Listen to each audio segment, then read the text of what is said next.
To the final 10th anniversary alumni webinar. If you have not already done so, please respond to the poll here asking what country you're from. We have a really, really great webinar today, and it looks like we have a really great attendance so far. So we're really looking forward to this. We have Kyle with us from American Councils, who's in Washington, D.C. And we also have Hallie and Amanda. Ladies, if you want to wave. They're joining us this morning as well, here from New York. Unfortunately, Dr. Carolin Fuchs is not able to join us this morning. She did have a family emergency, but her two graduate assistants are going to be helping us today and talking all about teaching English to speakers of other languages. So let's see. And then actually a little bit later, right after Hallie and Amanda talk, we're going to be hearing from Jamila, who is an alumni in Tanzania, and she has been working on an English project for the last 6 months in her community. So she'll be talking a little bit about the alumni experience. So welcome, everybody. And for those of you who are joining from the Adobe Connect for the first time, there is a chat space. I'm just going to go ahead and hide this poll here for a little bit. There is a chat space down here in the lower left corner, and throughout the webinar you'll be able to ask questions in here. You can talk to each other. There's other alumni in the room, so you can ask, if anyone asks questions, you're welcome to share your own experiences if you have experience with teaching English in your communities as well. Or if you have questions for any of the trainers, you're welcome to type them in the chat room as well. We'll be sure to make sure that those are all answered by the end of this session. And also our panelists have provided a lot of resources for you. So they're here under the files section, and you can download those to use. So if you want to, or if you plan to have your own English group in your community, you're welcome to download all of these resources. They will also eventually be available on the YES program website. And first we're going to hear from, like I mentioned, Amanda and Hallie. Amanda and Hallie are both students, graduate students at Teachers College Columbia University here in New York City.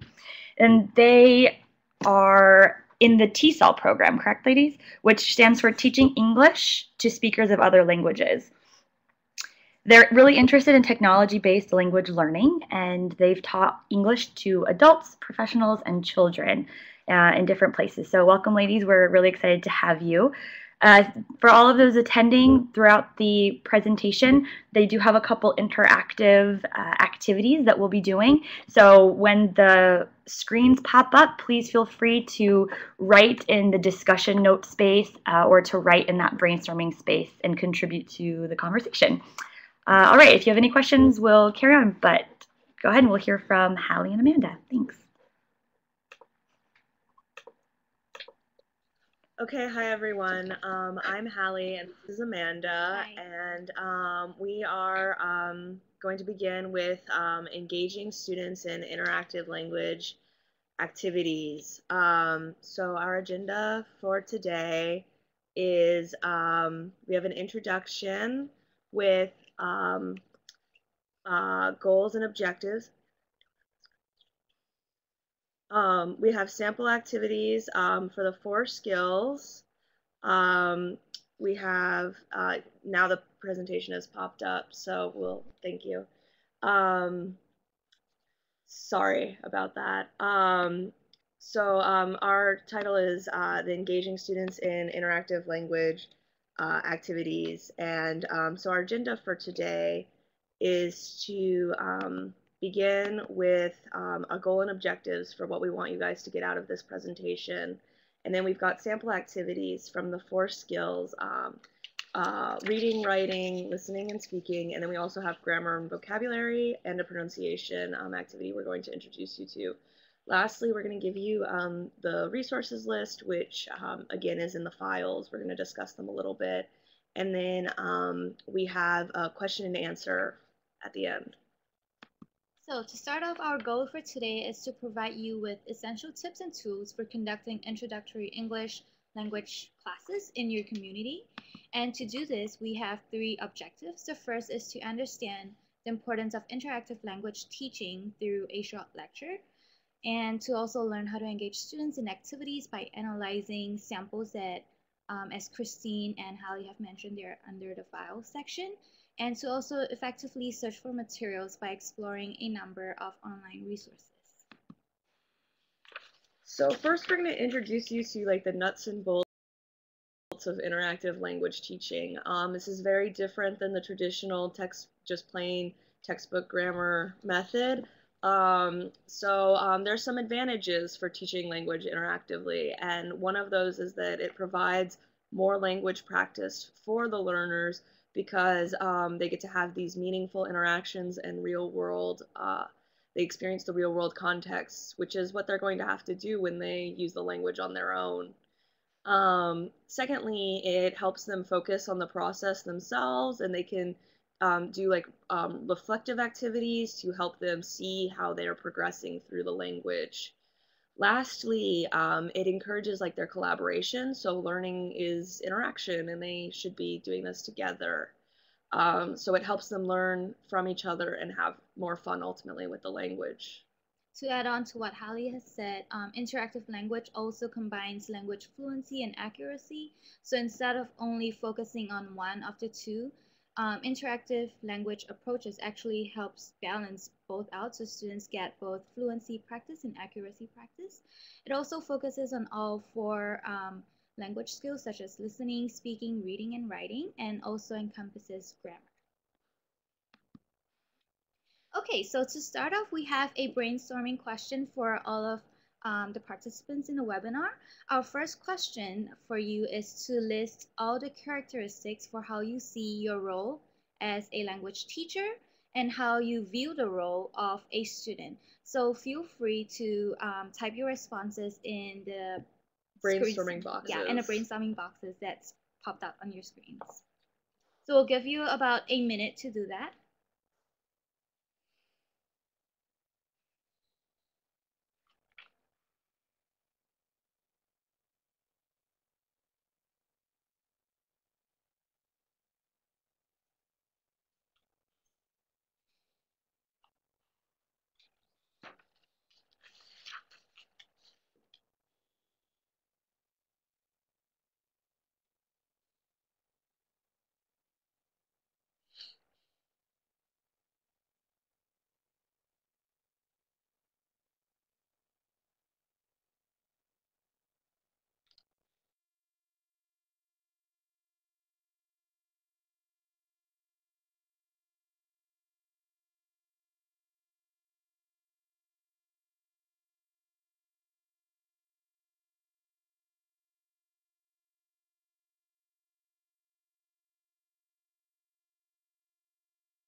Be sure to give some roles for the student as well. So we're reading through your responses. Okay,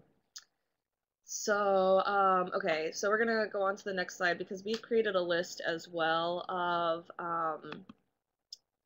what we think the roles of the teacher and the roles of the student are.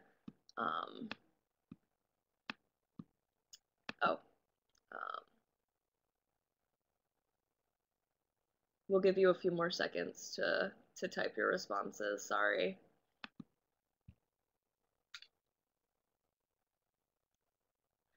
I see there was problems with the typing. Okay. Okay, so we'll give you about another minute if that's okay. Minute, yeah.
Okay, so we've been looking at your responses, and we're going to go on to the next slide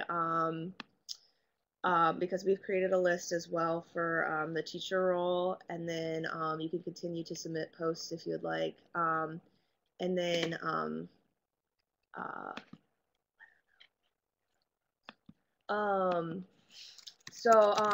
one of the responses that I saw from someone was that they had written to be supportive, and we consider that to be like either like the facilitator, so the teacher is the facilitator of the discussion, as well as that they like should be involving everyone in the chat. So you can see like how like like being supportive allows students and gets students to do these things. Sorry, it's not changing. There we go. So there it is. So you see like that we put facilitate and involve everyone. And the other things that we wanted to put get your attention to is about correction. And you'll see in the don't section that it says like don't overcorrect errors. You don't want to stop them from their flow, right? You want them to just speak fluently and then afterwards draw their attention to the errors that have been made, focusing on communicative errors, errors that inhibit their communication, not quite as grammar focused. The other thing that we wanted you guys to remember is when it comes to technology usage, as a teacher, you don't just want to include technology for the sake of using technology. You need it to add value to the lesson, or or it needs to help you as the teacher in preparing the lesson. So in our examples of activities, we'll show you kind of what we mean by that. Okay. So now we're going to talk about the role of the student a little bit. All right. So I think it's a little bit challenging to think in terms of a student role since we're all striving to be teachers. So some of you mentioned that in the student role to actively participate in the learning process and to be diligent in your studies as well as to be motivated. A few that we would like to highlight is to actively interact with your peers, to go out and get the language. What we mean is do not be afraid. As a learner, teachers should encourage them to not be afraid to make mistakes in the classroom because that is where a lot of the learning takes place. And if the teacher is only doing all the talking, the students never really get a chance to produce the language. They will never know the mistakes that they make, and they will never be able to change and correct. So, they will not be able to learn. And also the last one that we would like to highlight is to take ownership of your own learning. So, and a lot of these student roles can be encouraged by the teacher. So the activities that we will show today will kind of help build team building, class building that will help encourage these student roles. Okay, so we have prepared some sample activities for you, and we're going to begin with the icebreakers. So we have prepared 2 icebreakers. One is for classes with more students, and the other icebreaker is for classes with smaller students. So with a class that has about 2 to 6 students, we strongly encourage a peer interview for an icebreaker. So what it is students first, they can write down 5 questions that they would like to ask or they would like to know about their partner, and they would interview their partner, and then they would also take notes and then be prepared to share them with the class. And the second one that we would like to introduce today is Find Someone Who, which is up on your screen. You can see that document. So this, we encourage it for a larger class with about 7 or more students just because it's more interactive and fun. Students can walk around. So I'm not sure if you can see on your screen if the font is a little bit smaller, but I think you can zoom in. So how this works is the teacher first gives each student a handout with a couple of questions on it. So the questions in there is, I'll read off a few examples. Find someone who has a birthday in December. Find someone who plays the guitar. Find someone who doesn't like coffee. So what students do basically is they stand up and they walk around the class to ask other students these questions. And if a student says yes to any of these questions, write their names in the boxes. And the goal is to have as many different names as possible. So have your students walk around and talk to as many people in the classroom as possible. So this is their time to meet and learn new things about their friends. So the goal is to talk to as many people as possible and not to just ask one person all the questions. And of course, you can always change the questions in the boxes to fit your classes. And also, you can use this for certain grammar points that you want to teach too. Maybe you can switch it around for that purpose as well. So the other activities that we have for you are broken by skill. So you'll see we have a pronunciation activity, a speaking activity, a listening activity, a reading, writing, and then lastly a grammar vocabulary activity. So we would like to move on to the pronunciation activity, which is the word stress bingo that should be up on your screen in a few seconds. There it is. Great. Okay, so how this works is if your students are familiar with bingo, that's great. You can briefly explain the rules. If not, there are instructions on the handout. So basically, this activity focuses on word stress and pronunciation. So at the bottom of the handout, you'll see a word bank with different words. So have your students take about a minute to read through it and then tell them to randomly place these words into these boxes here. Okay, and when they have done that, what the teacher does is to read the words from the word bank. And when the student hears the word and that word is in the box, the student will cross it out. When a student has completed a line, like either diagonally, vertically, or horizontally, they will call out bingo. And to check that the student has accurately crossed out the words that you have pronounced, since we are focusing on pronunciation and word stress, have your student read out the words, because a lot of times what they hear and what you say may not be the same. So have them read out the words, and if they're not correct, you guys can go another round. And of course, you can always change this activity to suit whatever focus that your class is.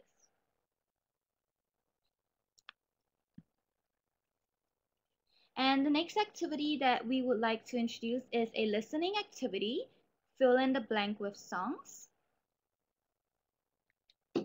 This activity is more fun, and especially if you have technology and you have access to YouTube or websites that will provide you with lyrics, this activity is very easy to use. So what we do is you can practice a specific grammar point through listening. And what we do is you select a song that has a lot of the grammar points that you want to focus on. And what you do is you copy and paste the lyrics in a Word document. Then you highlight all the grammar points that you're focusing, and then you delete them and replace it with a fill in the blank line. And what you do is play the song in class and have your students try to listen to the specific grammar point and fill in all the blanks. The important thing to keep in mind for this activity is that all the blanks should be consistent. If you're focusing on giving advice, it should only be that specific grammar point so they can discreetly listen up for it. So don't have like the present tense in one blank, the past tense in another blank, because that will just confuse the students. So we have a song over here that is The sun shines. The sunscreen song. Another very popular song that I have used in my classrooms if you're teaching conditionals, which is If I Were You, I would use a song called If I Were a Boy by Rihanna. So that's a very popular song among younger students, and it's very interactive, and they usually will be able to identify the grammar point. And you can use this as a warm-up activity to introduce the grammar point you're teaching. Okay, so I'm going to introduce the reading, writing, and then the grammar vocabulary activities. For reading, we have an unscramble paragraph, and this can also be modified, especially for like beginning students, to be like an unscramble sentence activity. So basically, what happens is the teacher takes like either a paragraph or a sentence and unscrambles it. You have here the sentence, hello, my name is Scott and I like cats. So it's obviously for beginners. And each student can get a different word is what you can do. Then they come together and they try to negotiate with each other which order the sentence should be. The reason that we also wanted to give you this is if you scroll down to the bottom, you'll see there's a link, a web link there, and that's a scrambler. So basically you can go onto that website, you can paste in text, and it will scramble the sentence, the words for you, so that you don't have to take the time to do that yourself. And then you can make this activity more difficult by increasing the number of words or the number of sentences for your students to unscramble. But it helps them focus on like the syntax of English, how the words fit together in English, as well as if you use a paragraph, it focuses their attention to like the order of language. So the next thing that we're going to move on to is a writing activity, chain writing stories. So usually what happens with this is that you have read something in class, and that introduces the students to some writing style. So it could be like a poem or a paragraph or some kind of story. And then usually like the teacher will start the poem or paragraph, and then it can be passed around by the students, and each student can add something, and it has to continue to make sense. So then at the end of it, then you read the entire poem and see sort of if it makes sense, what needs to be changed, and students can reflect on that as well and modify it appropriately. This is an especially good activity to do with technology because you can, if you structure it well enough, students can do it at home using like a discussion forum, or using, if they have mobile phone access, it can be like a chat log. And then every student gets a copy of it at the end, so they can go back to it and they can see the language that they've produced again and again. The last thing that we're going to introduce to you is a grammar/vocabulary activity, which is like a word of the day, phrase of the day activity. And this assignment serves the purpose of getting students to be more active in their language learning. Like Amanda talked about the student role, where students should take ownership of their language learning, and this activity helps with that. So basically, students collect English phrases or English words that they've seen in the real world that are not from the textbook, that are language that they would actually want to use, and then they present it for the class. Every student then collects that same word, or they collect the words that they enjoy that their classmates have picked. And then lastly, what we recommend with this, one of the nice things about this is that rather than them keeping it in a notebook, which they could potentially lose, there's a lot of apps that are existing that help with this, such as Anki, and there should be a link in the worksheet, which is under the under the files. Anki is also like a phone app, but it's also available on computers if students don't have access to mobile phones. So it's a good way for them to collect language that they want to produce and practice it. And also, if you have a class website, you can always post all these activities that you have done on the class website, but of course, always ask your students for permission since it's your work. And this also serves as like an archive. They can always go back to it and see their progress from the beginning to throughout the end. Mm-hmm. So, the next thing that we're going to have you do, you may have noticed that we skipped the Thinkpairshare activity, and the reason is because we want you to test this out. We want you to do this. It's a little difficult with the form to do an actual Thinkpairshare, unfortunately. We're going to end up doing a ThinkShare, and typically what would happen is your students would brainstorm on something individually for like a minute, depending on how quick they are. It's difficult to think in the other language, so it could be longer. And then they pair up, so you put two students together, and then they discuss for usually like 2 minutes what they came up with when they were brainstorming. And then lastly, now that they've built the confidence, they've talked to their friend, and they've built some confidence, they come to the whole group and they share with the whole group what their ideas were. And this is where you get to give feedback as the teacher. We're going to do this, but we're going to skip the pair component. And we're going to use the chat to facilitate the sharing component. So we're going to give you a minute to think about the answer to our question, which is, what are your 2 favorite activities that we've introduced and why? And then we're going to have you all share for 2 or 3 minutes about what you think the 2 best activities are and why. Okay.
Okay, so we've been reading through your responses, and we see that you guys really liked. It seemed like most people liked the song activity, and it's a fun one. And then find someone who I noticed that that you also commented on, and that one's really great for it doesn't just have to be like an icebreaker beginning activity. I've actually used it in the middle of my semester as well.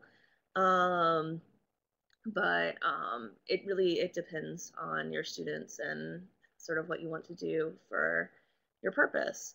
So we're gonna move on now, but that was just to give you guys sort of an idea of what should happen during a think, pair, share. So first, you had the individual thinking. Of course, we couldn't do the pair component, but then you shared, and then you saw me, the teacher in this case, comment on some of what the response was. And you can pick, depending on the purpose of the think, pair, share that you give, what you want to comment on as the teacher, what sort of things you want to take away from that.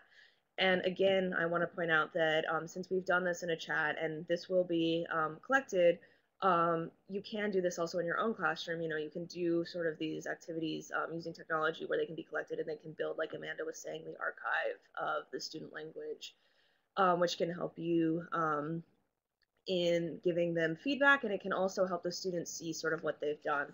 So we're going to go on. And also, Thinkpairshare is also a great way to help shy students to build confidence in the classroom to speak up, because first they get a chance to think individually, and then a lot of shy students do not dare to speak up in class, but a lot of times they have really great ideas to share. So pairing them up would really help build up their confidence, and they won't be so afraid to talk to the class.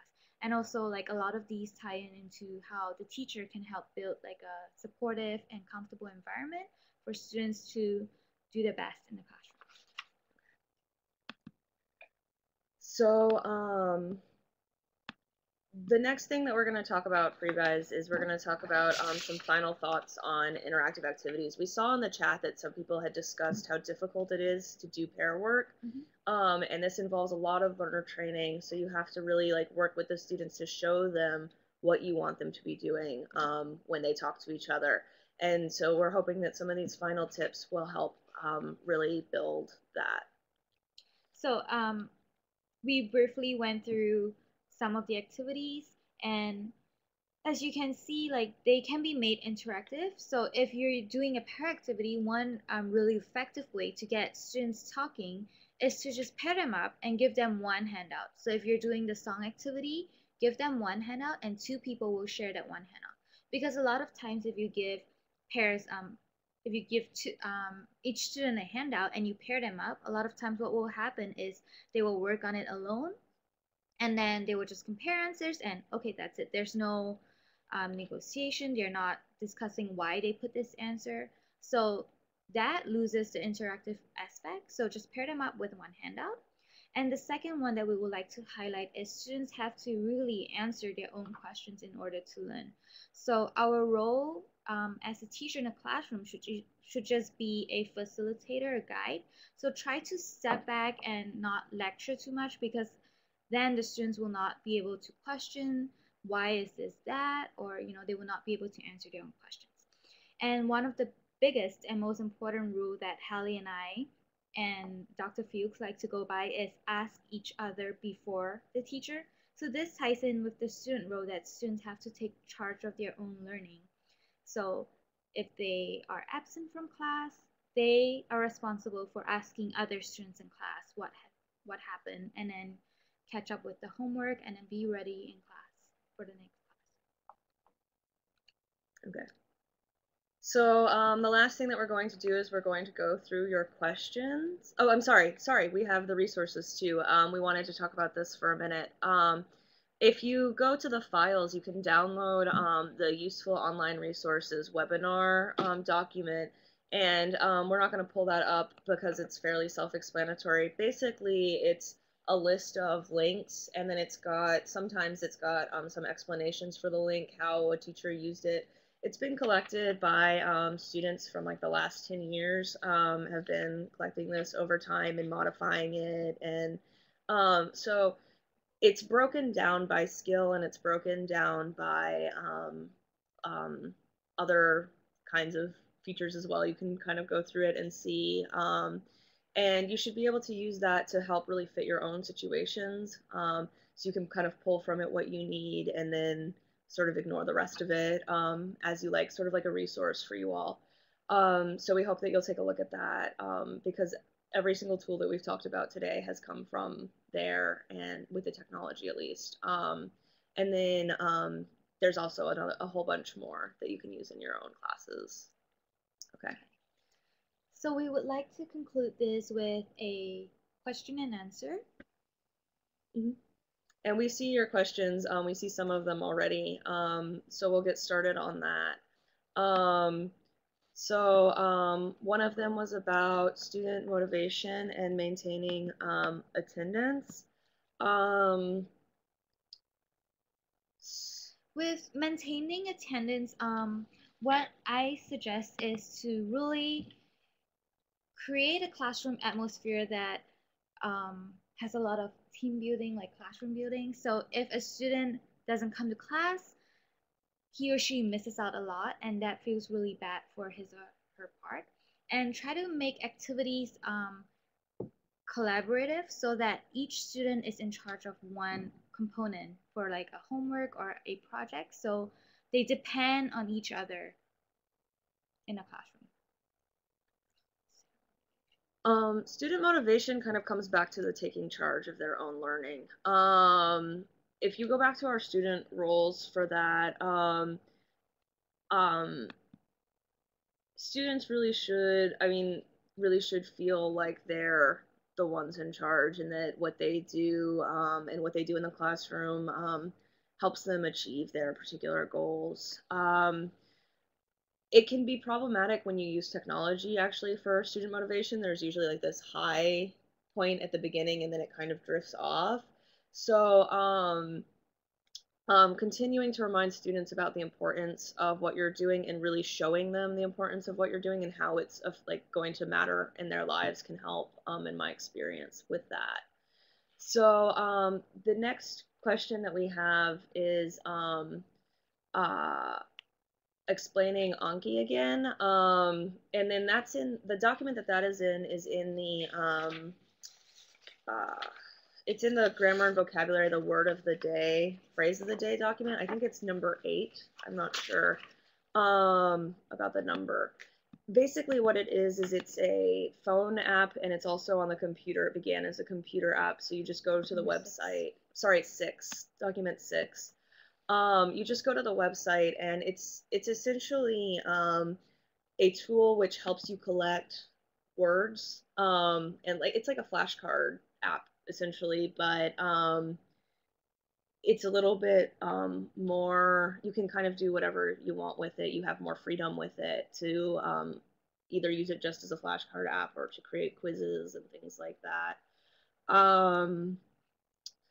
It's especially good if you have like mobile phone access, because then students can carry the vocabulary around in their pocket.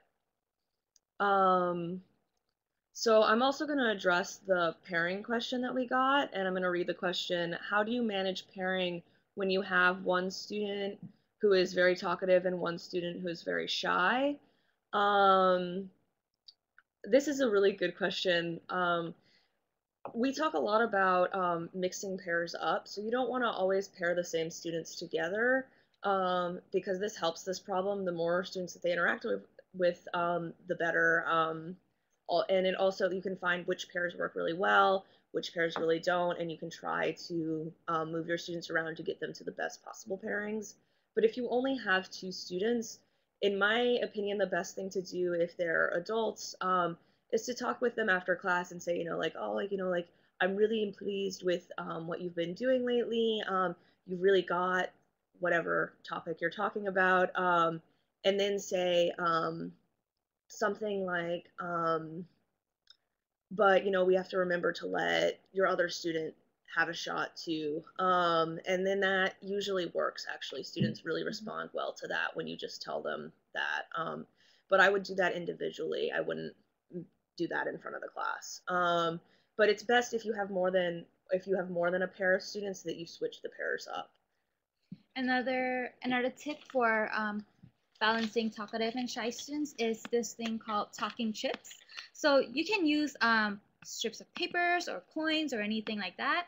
So you could say, okay, so each student will get 4 chips, and a chip is basically a pass to talk. So if the talkative student obviously will finish using their chips in no time because they talk a lot, but then the shy students will be left with 4 talking chips, and um, the talkative student can't really, talk a lot because he or she has used up all the talking chips, and the shy student will be encouraged to speak up just because she needs to finish using up the chips. So I think this would help kind of subtly tell the talkative student that you should also give others a chance in the classroom to shine. The next question that we have is when and how much should the teacher take over the classroom? This is a really big question. So we suggest that you keep the teacher talk to a minimum, but also you should have control over the classroom. So as long as you have your activities all structured out, you should always model instructions and then facilitate. So especially when you're doing group work, don't sit down and grade papers or like anything like that. You should be walking around. If you can, try to record their errors, and then you could tie it back to the class as like 5 minutes at the end of the class. You could go over pronunciation errors that you hear. So basically, if it's very structured, your role would step in only when necessary. So at the beginning, in between, so transitioning from activities, and then as a wrap up. Do you have any suggestions? For that, one of the most beneficial things to do, I mean, it sounds like you're aware of it already, but you can record yourself and then sort of see where you're talking and where you could cut it personally, because each of us kind of has different things that we end up talking too much about, in my experience. I'm personally give directions for too long, so I know that I go back to my directions and really tweak them beforehand. That was one of my problems when I started out. So if you can find out like where you think you're spending too much time, then you can focus on that and prepare it beforehand so that you don't have as much time spent on that in the actual class. The next question that we have is how do you deal with students who are not serious in class and distract the others? Who distract the others. So one way to look at this is to see why they're not serious in class and why they're distracting others in class. Could it be that the material is too easy for them? Or is it the material is not relevant to them? They're not interesting. So always what our professor does for every class is to do a needs analysis. And what is that? That is actually a handout. They write their name and what do they wish to learn from this class. So basically it's like a contract between student and teacher, and you can use that information to plan your lessons. So make it relevant and interesting for them so that they will take their learning seriously. Because if your students enroll in a class and they want to learn about speaking, but all you do in class is writing, so of course they're not going to take it seriously. They're going to stop coming to class. So always make lessons interesting and relevant. And really do pay attention. The needs analysis is a great thing that Amanda brings up that you can do like sort of at the start of a new class to really get information about your learners. And you kind of get some of that from the activity that we introduced, to find someone who, because you learn sort of their interests. But it's more than that, because you can take away exactly what skills they think that they need. But remember also, though, that you have to balance it out with you being the teacher, because what they think that they need may not necessarily match what they actually need. So, okay, so our next question is, what suggestions do you have for keeping students speaking English during class? I'm worried about losing control of the class quickly if they are not speaking English and I cannot understand enough of what they're saying. This is a really good question, and it depends on the conversation that they're having. My students sometimes will switch into the other language when they're like at the as the last resort. Try to keep it as a last resort ultimately, and to try to make students aware that it should be a last resort, because it can be useful for them if the other person is not understanding a single thing that they're saying, or if there's some vocabulary word that they don't know and they just quickly want to check, because ultimately you want the majority of the conversation to be in English. And if that quick little switch is going to lead to 10 minutes of English, then I think it's a worthwhile little switch. But as best as possible, if you tell your students that they should be using the target language, and when you hear them, you know, you can even say to them, oh, remember, we're in English class right now. I do that sometimes for some of my students. But it ultimately depends on how much of the language they're using.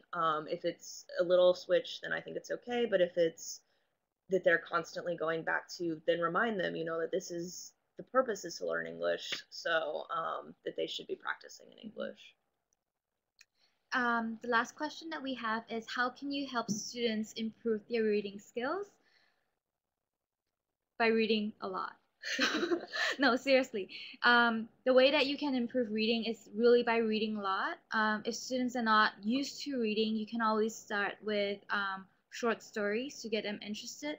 And also you could do like a book club in your own classes. So ask them, like, what kind of genres do you like reading? Is it fiction, nonfiction, novels, autobiographies, science fiction? So try to get information of what topics that they like. And then what you can do is, if you have resources like a library or something, you could check out those books and then encourage your students to read these books. You could assign class time for them to read in class silently, and during that time you should also be reading, so you serve as a role model. And you could also teach them reading strategies, or you know, just to see with the book clubs, what I really like is, because at the end they can after they finish reading a book, they feel really accomplished, and then they could write it. You could make it into a class in a board, and then have them put their name and the book that they read, and probably maybe perhaps the level.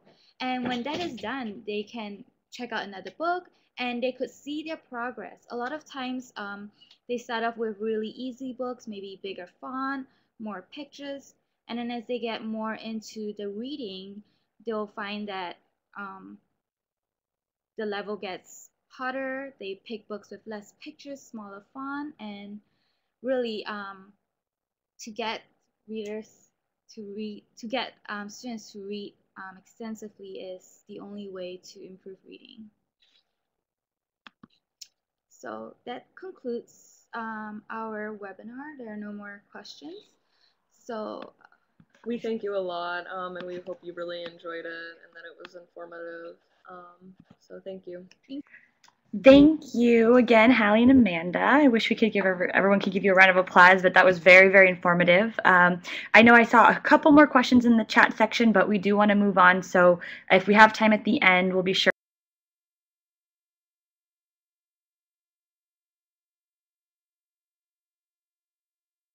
Connected. I'll go ahead and introduce her a little bit. There she is.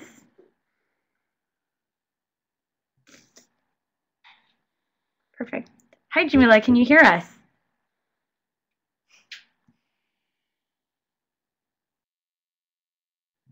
Okay, I think we just need to make sure she turns on her microphone. Is your microphone on, Jamila? It's the top button there.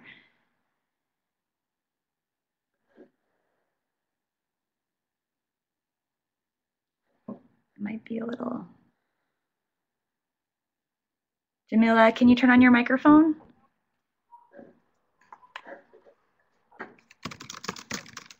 There we go. I think we can hear you.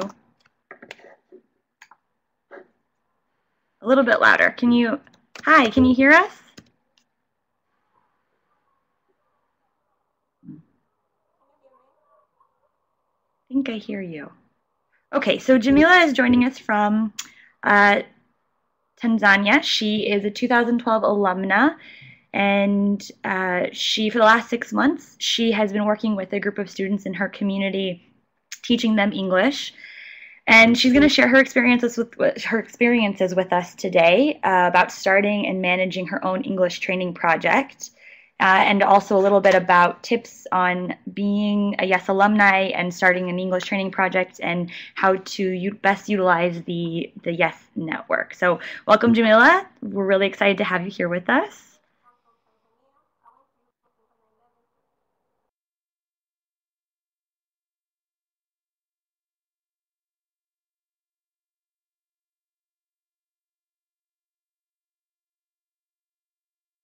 Perfect. Okay, great. So we can see you and we can hear you. Wonderful. Well, I was just telling them how excited we are to have you here with us. So I'll let you introduce yourself a little bit and then tell us a little bit about how you've been involved since you came back from your experience here in the U.S. All right. My name is Jamila Ahmed Rashid. I'm from Tanzania. I went to U.S. in 2011, 2012. I was placed in Grenada, Mississippi. Wonderful. So one of the projects that you started and that you're still working on since you've been back is this English teaching project. Can you tell everyone a little bit why you started this project in your community? While I went in U.S., I improved my English skills. So when I came back home, I wanted to share what I have learned with my community. English is a medium of instruction in secondary schools in Tanzania. We use national language in primary schools, in public schools. So it's difficult for so many students to adapt English when in high school.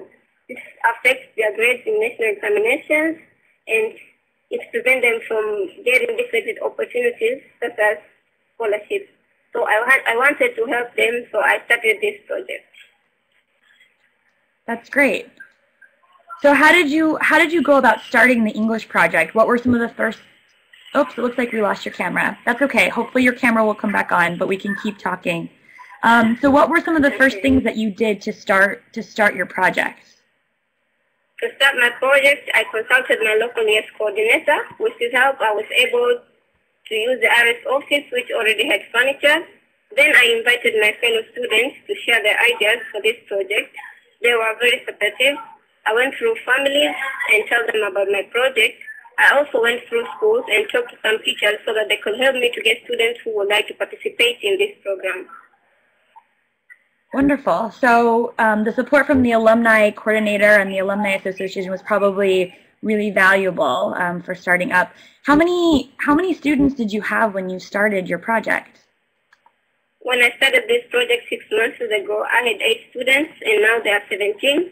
The students range from age 7 to 14 years old. The students are from different private schools, and we normally meet every weekend from 4 p.m. to 6 p.m. at Iris Center. And the kids are from different families which live around the Iris Center. And this is because I was able to talk with their families, and they were interested in sending their kids to the YES Center for this program. Were the families trusting, and did they send you the students right away, or did it take some time to get the students started? Excuse me? Did you have a lot of students? Was it difficult to get the students to join your class, or? It was a little bit difficult to get the students to join my class because many of the parents didn't seem to trust me. So I had to convince them so that to gain their trust. Okay. So how do you think that a project like this is going to change your community? This project will change my community because it will allow kids to do well in their national examinations. Also, it will allow them to obtain different opportunities that are available in our community. There are a lot of scholarships for the public scholars, but they fail to obtain these scholarships because they don't know how to speak English. So this program will help them to obtain those opportunities. Well, that's wonderful. So maybe you can tell us a little bit about the classes then. When you're preparing for the classes that you teach every weekend, how do you prepare? What do you do to pull together activities and decide what you're going to teach each weekend? While teaching, I introduce different methods such as dialogues, presentations, and group works. This is because most of our African students learn English in form of writing and reading. I wanted to do something different, so I introduced this activity so as to improve their speaking skills. So it sounds like you've been really successful in organizing this project, getting it started, because within 6 months, you doubled the number of students who attend these weekend classes. So I know your country coordinator and your other fellow alumni were really supportive, but were there any challenges that you faced when you were trying to get this project started? I definitely faced some challenges. First, I received little support from the parents. They did not seem to trust me with their kids, so they couldn't leave them alone with me. And another challenge is that sometimes the schedule interfered with my studies, so I didn't have enough time to prepare for the lessons. And I think a lot of alumni probably experience some of these same things when they're trying to start up their own projects in their community. So what were the things that you did to overcome these challenges? Among the things that I did to overcome these challenges is involving my other fellow YES alumni. This helped me to get someone who I can rely on wherever I was missing, and I made sure that classes went on even when I wasn't there. Mm-hmm. And the other thing that I did is that involving my local YES coordinator, with his help I was able to get funds for the project. Mm-hmm. How did you manage to get the parents to trust you to gain their trust so that they would leave their children with you for these classes? I invited them to some of the classes at the art center so that they could see what I was doing with the kids, and I was able to gain their trust. Do they still attend some of the classes, and do parents ever come and ask you if their children can join your classes? Yeah, they sometimes come and ask me if the children can join the class, but suddenly we don't have enough furniture for the students, so we don't receive any more students. Okay. So what were some of the important things that you did to help, that you think made this project so successful? Among the things that I did that helped the project to be successful is involving my fellow alumni. This helped me to get someone that I can rely on wherever I was missed.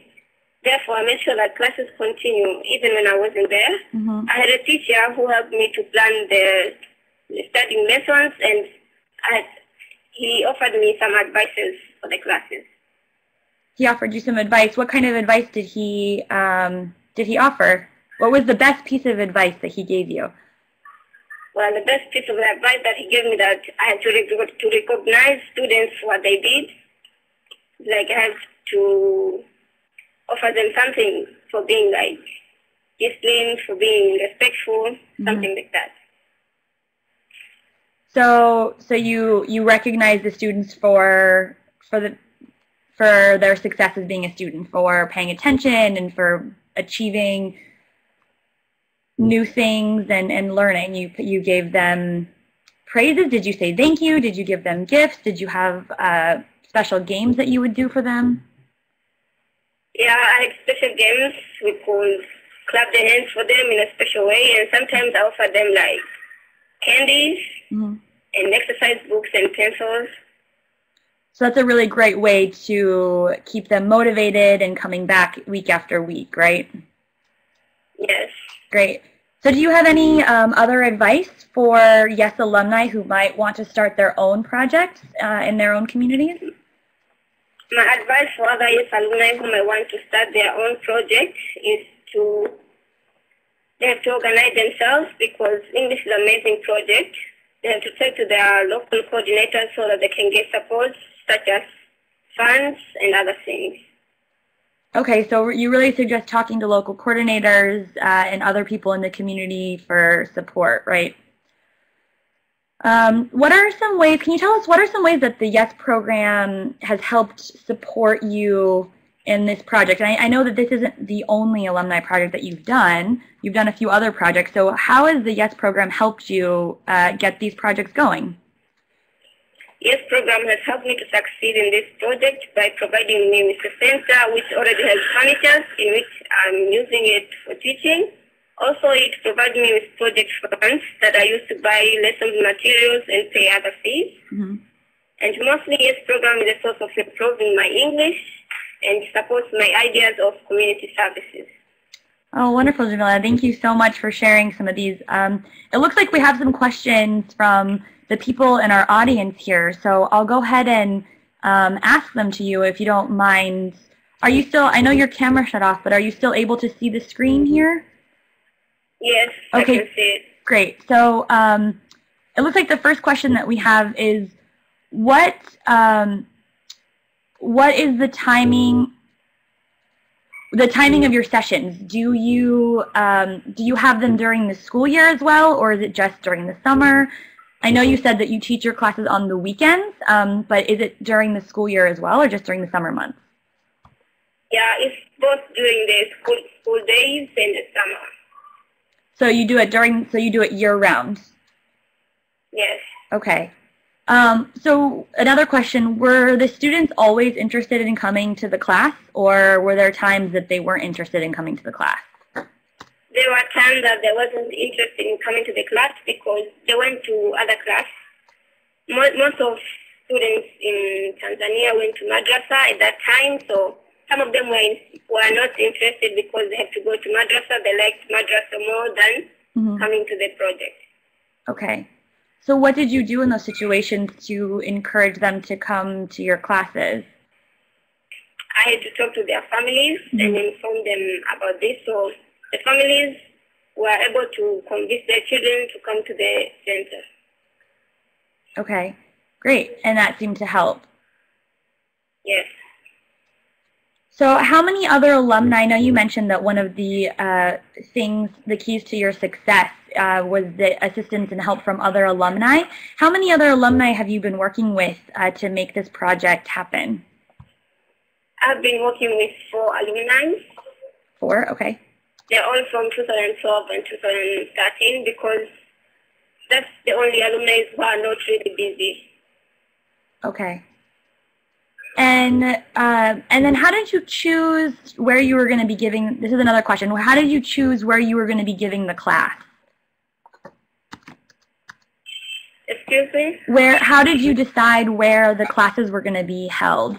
Because you have classes at the IRIS office, correct? How did you decide? Yes. How did you decide whether to hold them there, or did you consider having classes at your house or at the school? How did you choose the IRIS office? I wanted to start the classes near my house, but I wasn't able to get the place. So I consulted my local coordinator, and he told me that we can do it in the IRIS Center. So I started this program there. So your local coordinator was very helpful in helping you to identify a space, and that's why you eventually ended up using the office, correct? Yes, correct. And another question, can you tell us again what age group it is that you teach? What are the ages of your students?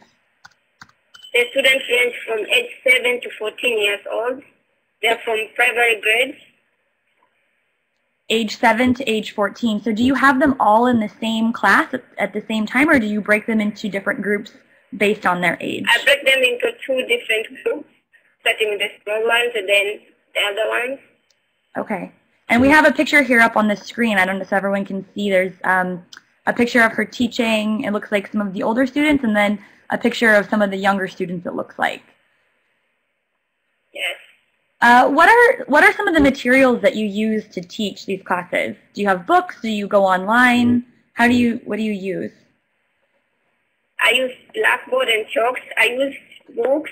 Sometimes I use my computer to show them some of the pictures, to play with them in some of the movies. That's what I use. Oh, okay, so sometimes you use the computer to show them videos and pictures, but then otherwise you use books. Are they storybooks or are they textbooks? They are storybooks. Where did you get the English storybooks from? My local coordinator provided me with the books. Okay. Is there a library in your community with books at all, or are these that do you just keep them at your home? There are libraries in my community, but not for the small kids, so I have to buy them. Okay. So we have another question that says, how do you set up the schedule for the volunteers? Do all 4 of the alumni that you work with come every weekend, or do you take turns? No, they don't come every weekend, but sometimes they join me, and sometimes when I'm not there, they cover my place. Okay, so they don't come every weekend, but you take turns. How do you just, so when you know you're going to be busy, do you just call and ask them, can you please come and go in my place?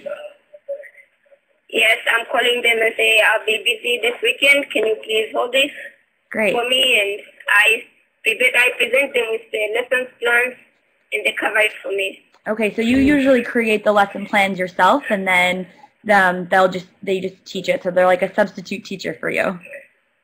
Yes, Okay. Great. Yeah. And it looks like we have one last question here. How long are your classes usually? I know you teach them every weekend. How long do they last? How many hours? It's 1 hour for each age. Okay. 1 hour for the small kids and 1 hour for the elder kids. Okay, so do you do the small kids first, and then the next hour it's the older kids? Yes, that's how I do it, because the small kids have to go home earlier than the older kids. Got it. Okay. Wow, this is wonderful. Everyone is saying that, I mean, you're doing such a great job, and this project is really, really fantastic. So I don't know, does anyone have any more questions that they'd love to ask?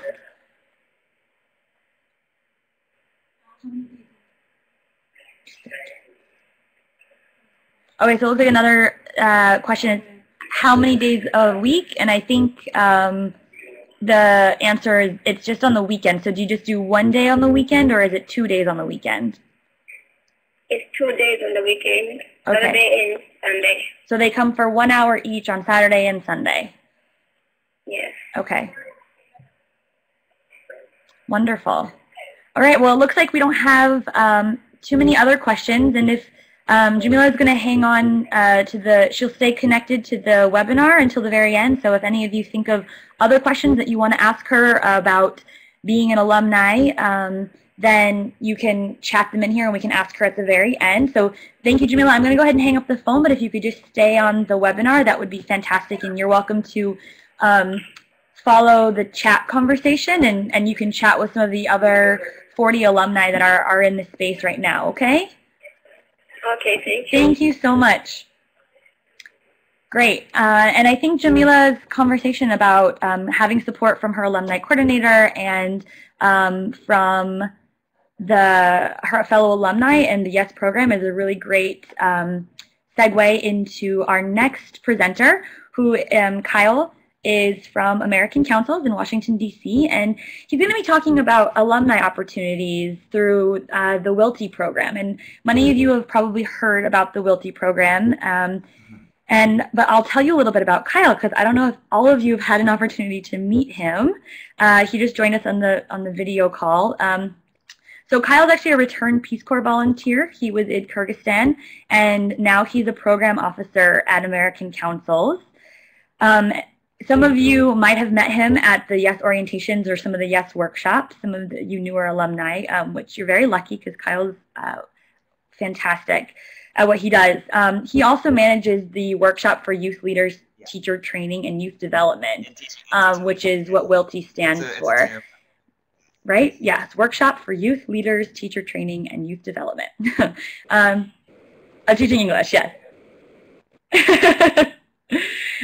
He has 6 years of experience with language teaching initiatives in the U.S. and abroad, so he has a lot of experience and a lot of great insight. Hi Christine. Hi, everybody. I think Christine will start pulling up a couple of slides that I made in a second, but I just wanted to say hello. I thought everybody's been really actively participating in this webinar. I'm really excited about some of the questions that you have and some of the ideas everybody is sharing. I hope that everybody continues to share those ideas. It's amazing the stuff you guys are throwing out over there in the chat function. One of the things I wanted to talk about is a new initiative that we started at American Councils, and for the YES program, for the Flex program, for the A-Smile program, which are all programs that bring students from other countries to America to study for a year, that are sponsored by the State Department.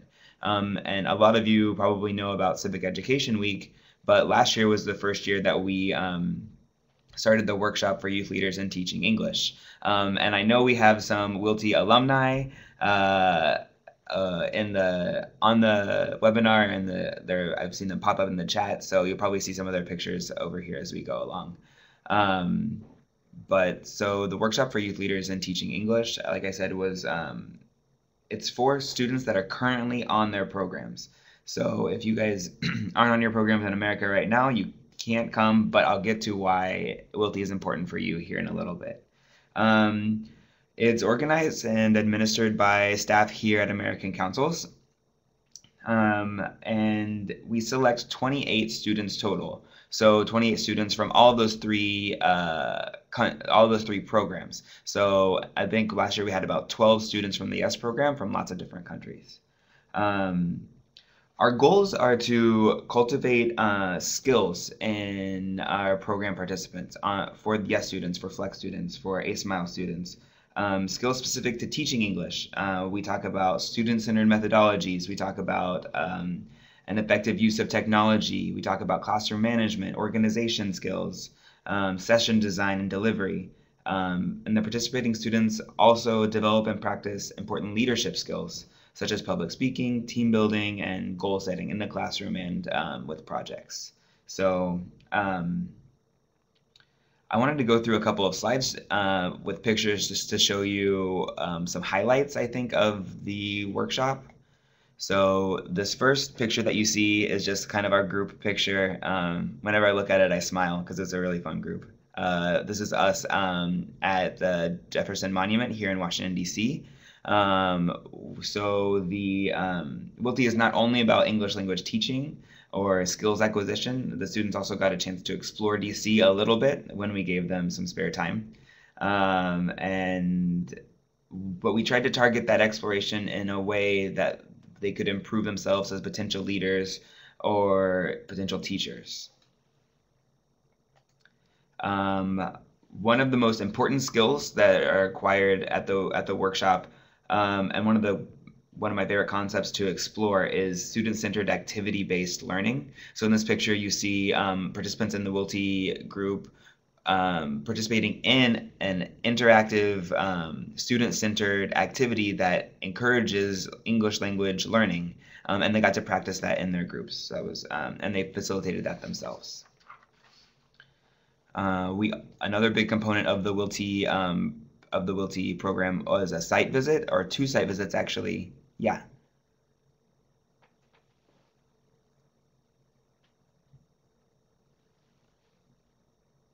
Sorry, I'm going to pause just for a second. I think the video is cutting out some.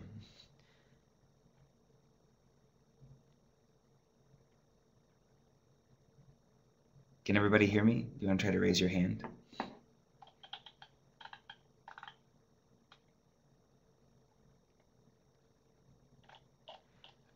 Okay, I think we're better. I'll try to slow down a little bit. So in the picture, in this picture, we see the WILTI students got to do a couple of different site visits. So they went to this is, yeah, like Moy says, this is at Einstein High School.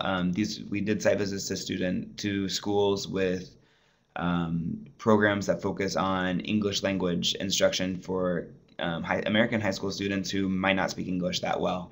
And so the WILTI participants got to see actual English language teaching professionals in their own classrooms teaching their classes, and they got to have some discussions with those same teachers.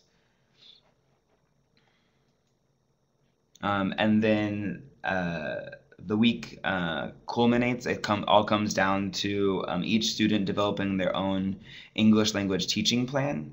And that is peer-reviewed and delivered to peers, and it's also observed by an English teaching mentor that talks to the students about what can be improved and what skills that they should focus on. So the WILTI program hopefully fosters these great English language teachers that will go back to their home countries and continue English language teaching projects. And so now you're probably asking, like, why is he talking about a program that happens when students are on program? Or why is he talking about a workshop that happens when students are on program?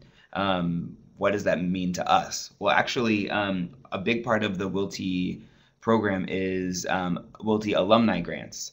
So for WILTI alumni grants, they have an opportunity to people who participated in the WILTI program have an opportunity to support or to start tutoring or group teaching projects that they design, and they can join existing English teaching opportunities. And that all happens in their home countries after they go back from the programs. These can be either like one single big event, or they can be small scale projects. This could be like teaching at a Access program, which is a State Department funded program, or teaching at an office or an established class, designing an English language camp, or developing a virtual exchange between a U.S. program or U.S. high school and their students. So lots of different stuff. What does that mean for you?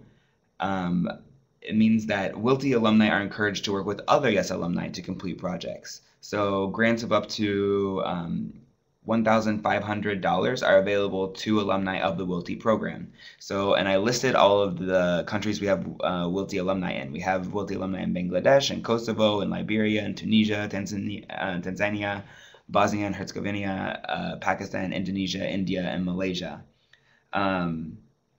So if you should talk to your country offices and ask them which alumni are WILTI alumni, and then talk to those WILTI alumni and try to partner with them maybe to do an English language teaching program if you're interested in completing a project like this.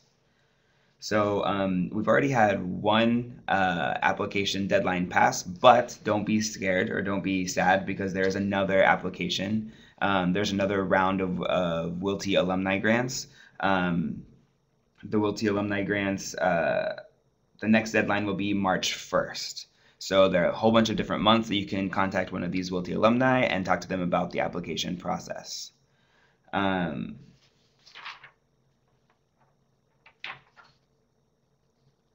Yeah, so a competition for the program can be pretty fierce, but we do have lots of money that's earmarked to give to these grant programs. So we're really excited about the next round, and hopefully you can find a WILTI alumni to pair with to dedicate your skills to a WILTI alumni project. So next, I wanted to talk just a little bit about my experience. I've worked with a lot of alumni of State Department sponsored programs, especially in Kyrgyzstan, who were trying to use the English language that they learned and mastered on their program here in America and bring it back and try to provide a service to their community.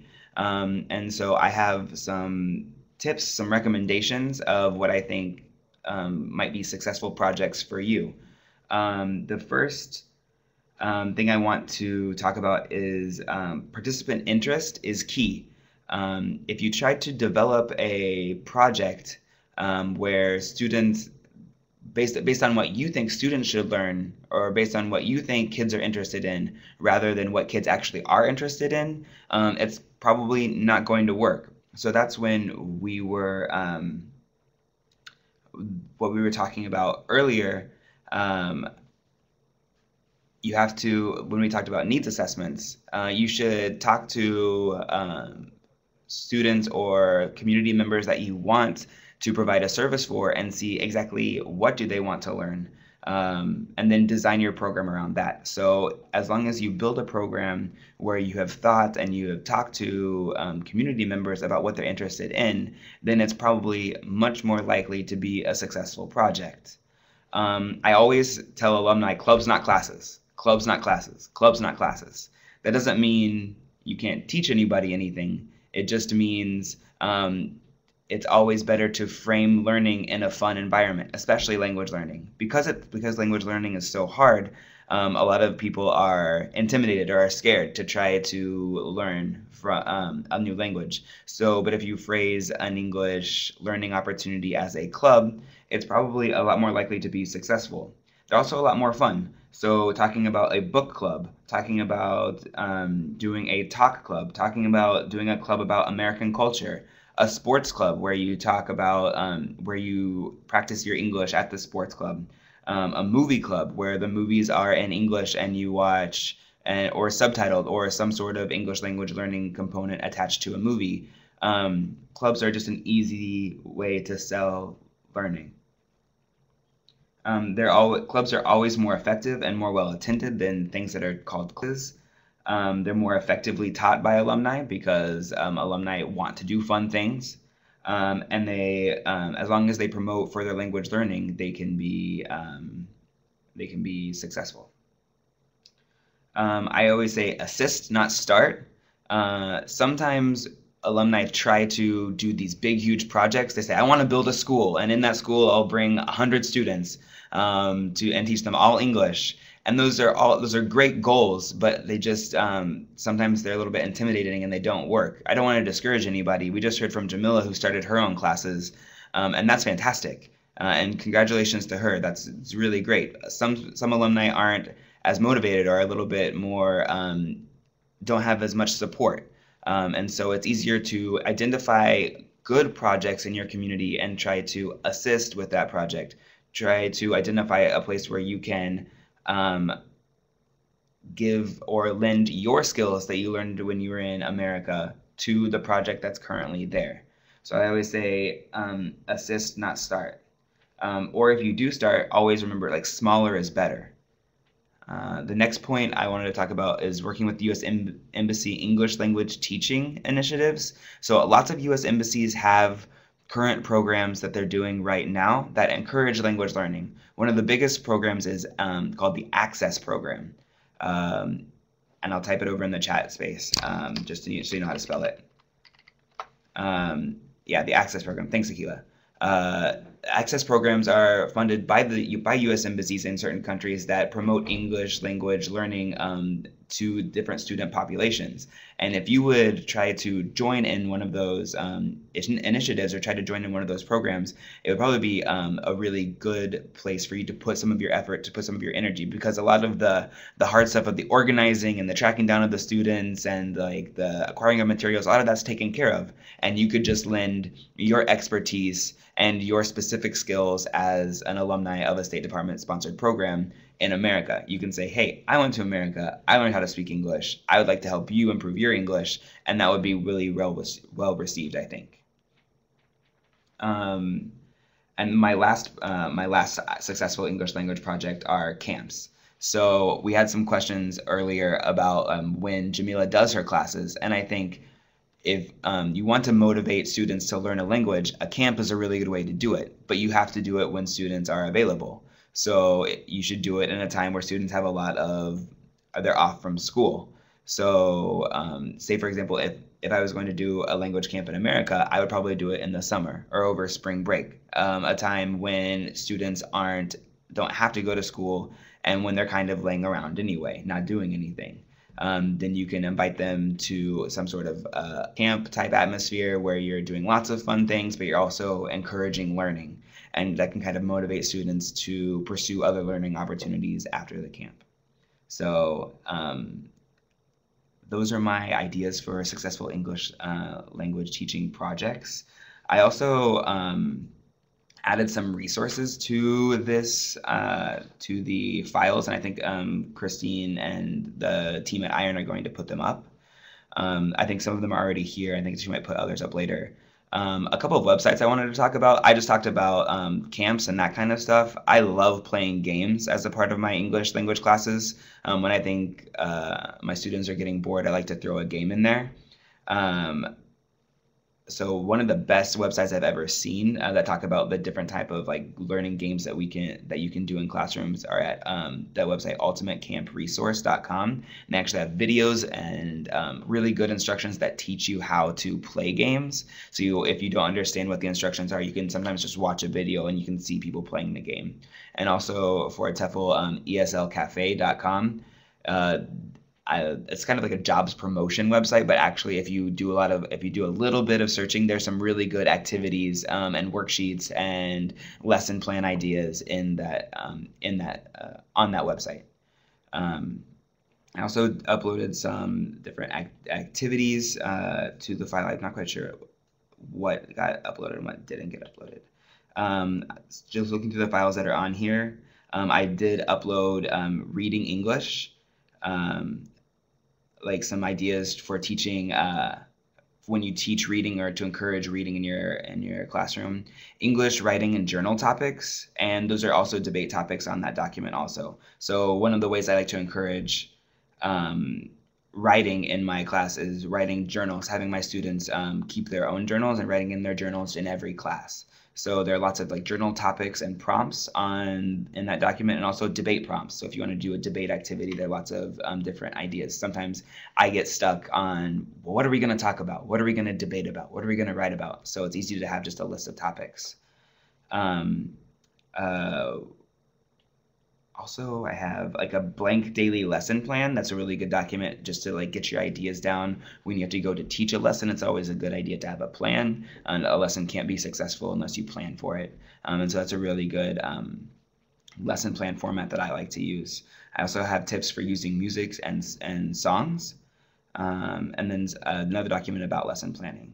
And then I have 100 English lesson plans that was written by a Peace Corps volunteer in Kyrgyzstan that are really basic, but I think a really good place to start, get activity ideas, and get lesson plan ideas. So those are my resources, I think.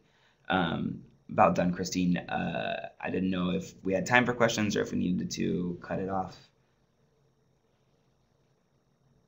We definitely have time for questions. Does anyone have questions for Kyle about Wilty or alumni opportunities for teaching English?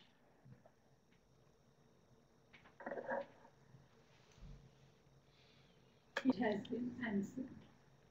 No questions. Wow, it looks like you did a really great job. No, yes, it does.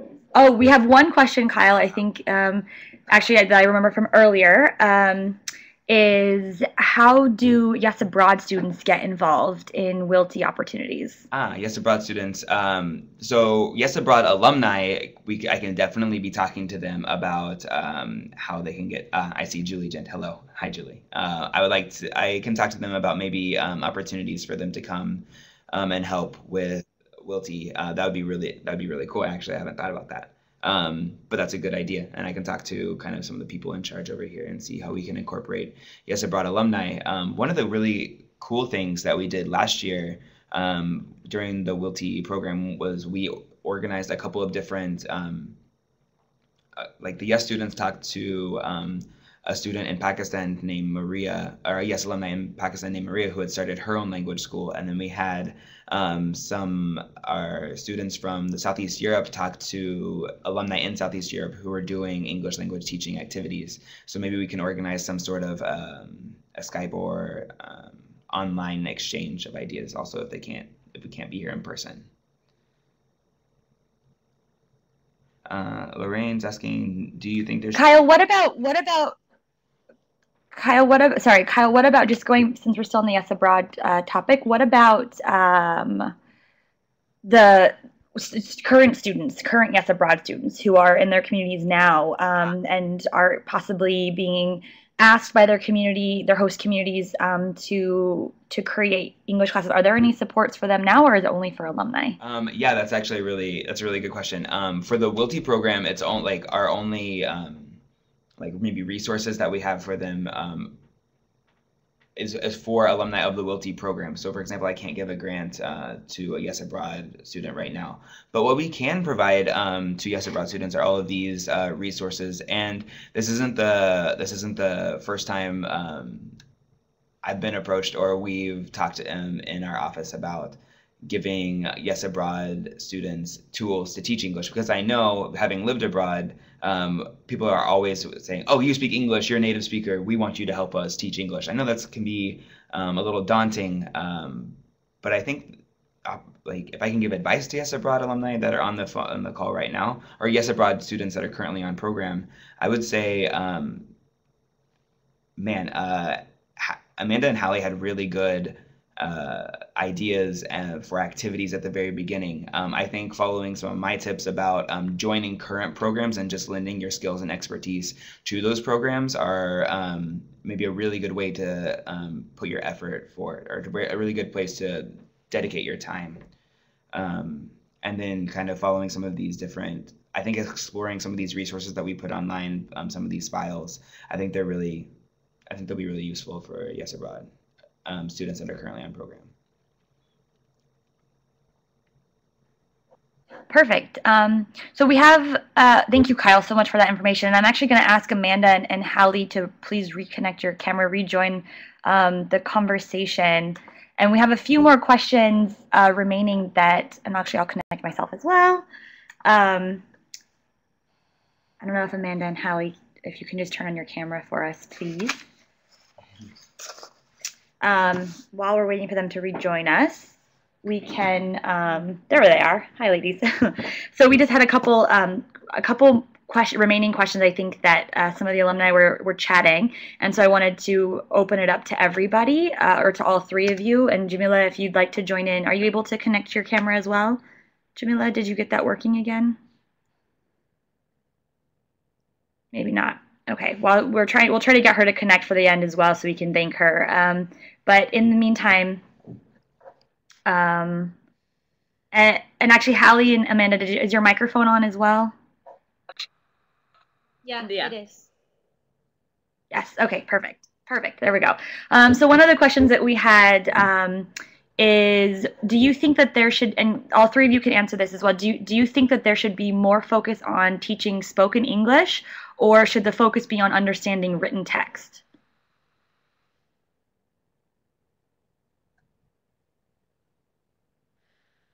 Okay, I'll start, and then I think Kyle can also Girls, add you guys go his ahead. thoughts too. Amanda and I were talking about this, so I'll summarize our viewpoint. Basically, it really depends on the approach and what your students need. Typically, we recommend like 4 skills. You want to get integrated. You want to have speaking, listening, reading, and writing all covered equally so that your students are all at the same level. They're not going to be all at the same level in each of these skills ultimately, but the goal is that their instruction should be all at the same level. If your students have the reading and writing down though, then you want to spend more time on speaking and listening and interaction. It really depends on what your students need though. But in general, if you're starting with a blank slate, you try to get all 4 and to have them about even. What do you think, Kyle?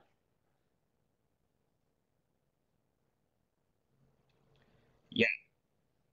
No, I absolutely agree with what Amanda and Hallie are saying. I assume they said that together. But yeah, of course, we always talk about, as English teachers, you always talk about these 4 skills that should be integrated into your classroom. And I think writing and reading and speaking and listening are all so important. But I think also you have to, it's important to remember that speaking and listening are really hard to do outside of the classroom.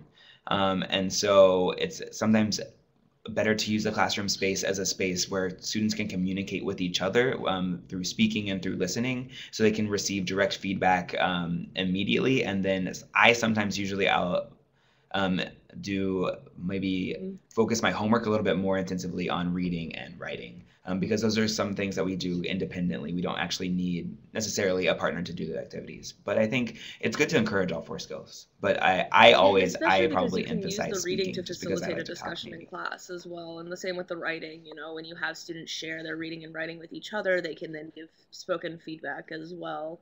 So if they read it outside of class, like Kyle's saying, they can use that speaking in class. They can use the forum in class.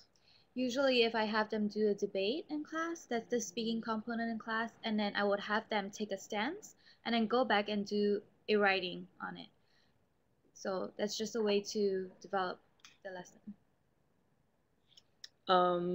So then the next question. Okay, what if students... So I think the last question, we'll have one more, actually one more question is, what if students...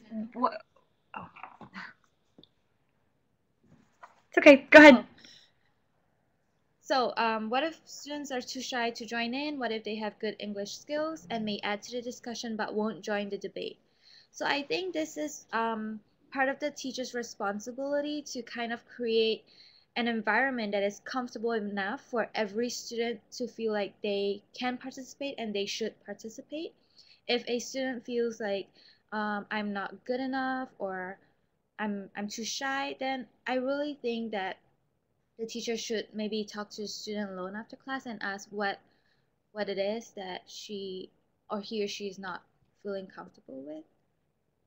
This I really think has to do with the teacher role more than the student herself. Hmm. Do you guys have anything to add? Yeah, I agree. I think it's the teacher's job to create a positive, welcoming learning environment where students feel comfortable communicating. And so I always try to foster the idea that we're all learning together. Everybody has different skills, everybody has different expertise. And so just because maybe one person doesn't feel as comfortable speaking doesn't mean that their English is worse. And we're all in it together. We should all focus on encouraging each other to participate in the classroom. So, and that places a burden on lots of different people. That places a burden on students who are really active to make sure that they're not dominating the classroom. And it also places a burden on kids who are really shy, that if they're going to want to learn English, they need to step out of their comfort zone a little bit and really like put forth some effort and try some things that maybe they think they're too shy to actually do, when really I don't think anybody's too shy.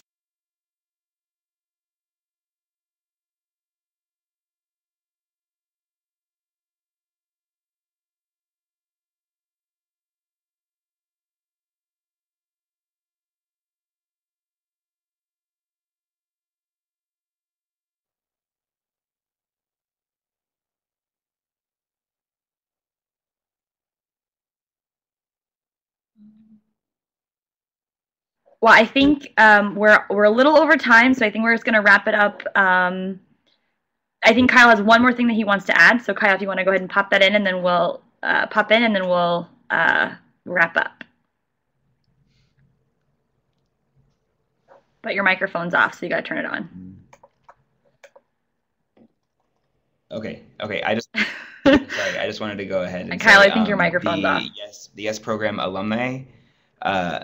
The YES program has alumni grants that are available to past alumni. Are we all freezing? So, and in the past, those there we go. Now we can hear funded English language Kyle, go teaching ahead. projects. So I believe the next grant cycle is opening up again in early January of this next year. So alumni should think about writing a grant proposal if they're interested in teaching English, and you can get some funding, some resources for your project there. That's it.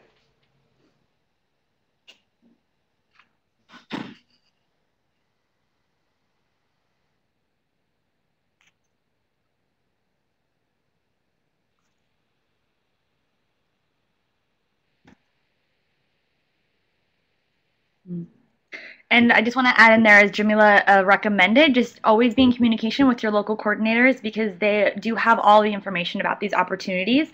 And the opportunities are also listed at yesprogram.org on the alumni page. I'll type in the link here just in case. Programs.org/alumni. And you can go there, and there's always a list of opportunities for YES alumni, YES Abroad alumni, or on the YES Abroad website, things that you can get involved in. So those are always there. So again, I just want to say thank you again to all of our panelists, Kyle, Amanda, Hallie. Thank you so much for joining us and sharing, I think, some really, really valuable information. Thank you to all of the attendees. I think we had about 42 attendees throughout on average throughout the webinar. So thank you for all of your contributions, for sharing your ideas, and Jamila, thank you as well for sharing your inspiring story on the project that you've been working on. I just want to remind everybody that this webinar has been recorded. It's going to be posted online on the alumni page, along with all of the resources here, plus more. So lots of resources that are available for YES Abroad and YES alumni to use. And in case you forget something, you're welcome to reach out to any of us on the alumni page, or the YES alumni Facebook page or Twitter account, to ask us some questions. And the last thing I want to do is just remind you that starting on December 2nd, it will be the 10-day countdown to the final 10th anniversary virtual reunion, which will be taking place on December 12th. So information is going to start being put out for that soon. So there will be lots of information available to you. Also want to let you know that on December 5th, there's going to be a webinar about a webinar with the creators of Angry Birds about using Angry Birds for learning science and math. So that's also listed on the yes.